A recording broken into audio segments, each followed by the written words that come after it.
Hello বন্ধুরা, সবাই কেমন আছেন? আশা করি ভালো আছেন। আমিও ভালো আছি। তো আমাদের আজকে রিনা কিচেনে রান্না হবে ফুলকপি দিয়ে, আলু দিয়ে রুই মাছের ঝোল। তো পুরো ভিডিওটা আপনারা দেখতে থাকুন। আমি আগে ফুলকপি আর আলুটা কেটে নেব।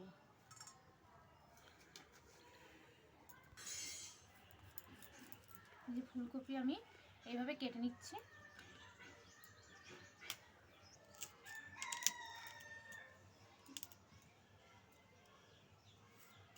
ফুলকপিটা আমার কাটা হয়ে গেছে, এবার আমি আলুটা কেটে নেব।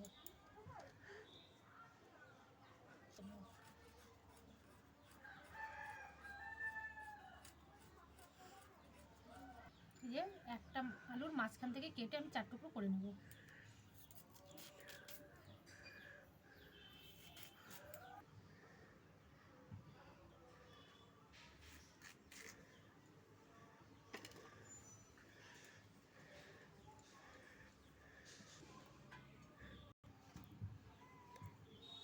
আমার ফুলকপি আলুটা কাটা হয়ে গেছে, এবার আমি জল দিয়ে ভালো করে ধুয়ে নেব। আমি ফুলকপিতে জলটা দিয়ে ভালো করে ধুয়ে নিচ্ছি।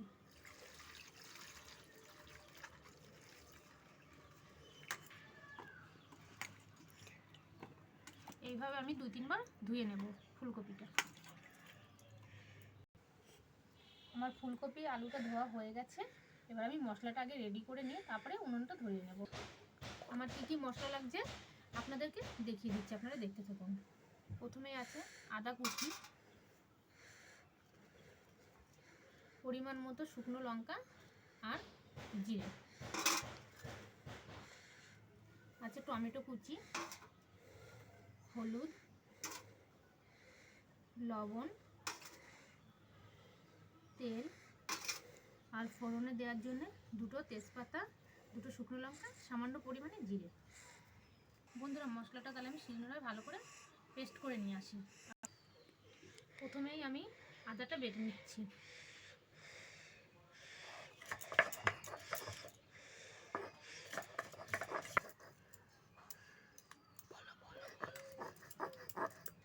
আমার আদাটা বাটা হয়ে গেছে, আমি এবার আদাটা তুলে নেব। এবার আমি জিরে আর লঙ্কাটা বেটে নিচ্ছি।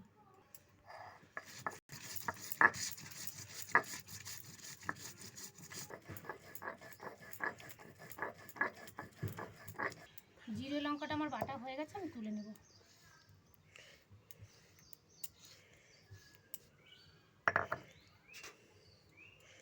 আদার পাশেই আমি ধরিয়ে নিয়েছি বন্ধুরা। এবার আমি কড়াইটা উনানে বসিয়ে নেব। কড়াইটা বসিয়ে দিলাম। কড়াইটা গরম হলে তারপরে কড়াই তেল দিয়ে দেবো। মাছটা আমার ভাজা হয়ে গেছে বন্ধুরা। মাছটা আমি যখন কড়াইয়ের তেলে দিয়েছি তখন আপনাদেরকে দেখাতে পারিনি, কিন্তু মাছটা আমার ভাজা হয়ে গেছে। এখন চুলাটা দেখিয়ে দিচ্ছি। মাছটা আমি তুলে নিচ্ছি।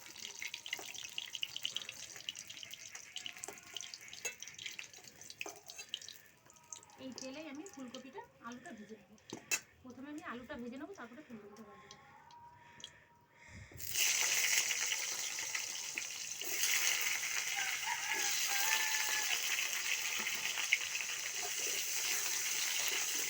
আলুটা আমার লাল লাল করে ভাজা হয়ে যাচ্ছে, আমি এবার তুলে নেব।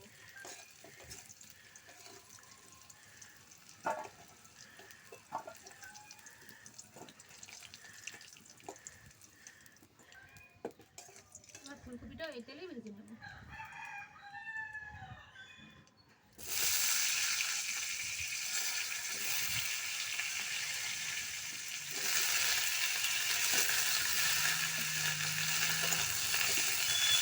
ভাজা হয়ে গেছে, আমি তুলে নেবো। ফুলকপিটা আমার ভাজা হয়ে গেছে, তুলে নিচ্ছি।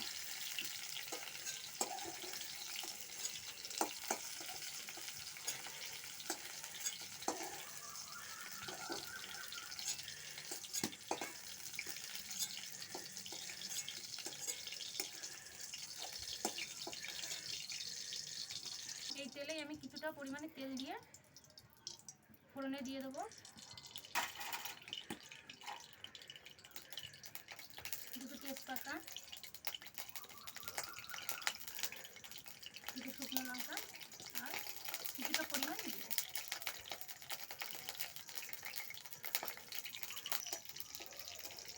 লঙ্কা তেজপাতাটা লাল লাল হয়ে গেছে। এবার আমি বেটে রাখা জিরে, আদা আর শুকনো লঙ্কাটা দিয়ে ভালো করে কষিয়ে নেব।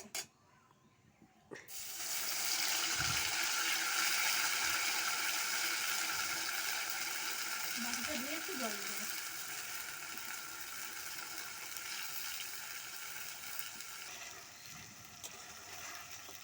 মশলাটার মধ্যে আমি হলুদ লবণ পরিমাণ মতো দিয়ে দেবো। হলুদ, লবণ দিয়ে আর কিছুক্ষণ কষিয়ে নেব। দেখুন বন্ধুরা, মশলাটা আমার ভালোভাবে কষানো হয়ে গেছে, তেলটাও ছেড়ে দিয়েছে।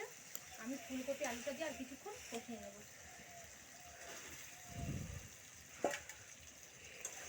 ফুলকপি আলু দিয়ে দিয়েছি, ভালো করে কষিয়ে নেব। টমেটো কুচিটা দিয়ে দেবো।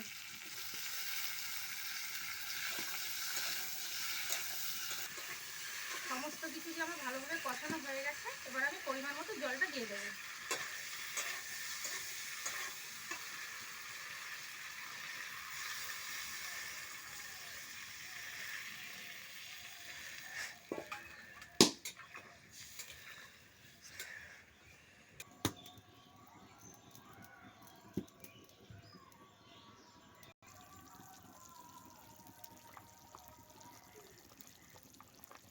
ভালো করে আমার ঝোলটা ফুটে গেছে, এবার আমি মাছটা দিয়ে আরও কিছুক্ষণ ফুটিয়ে নেব।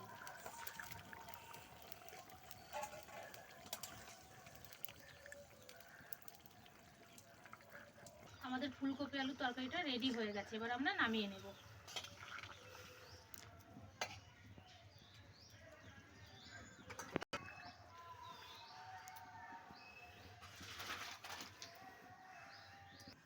আমাদের ফুলকপি আলু তরকারিটা রেডি হয়ে গেছে।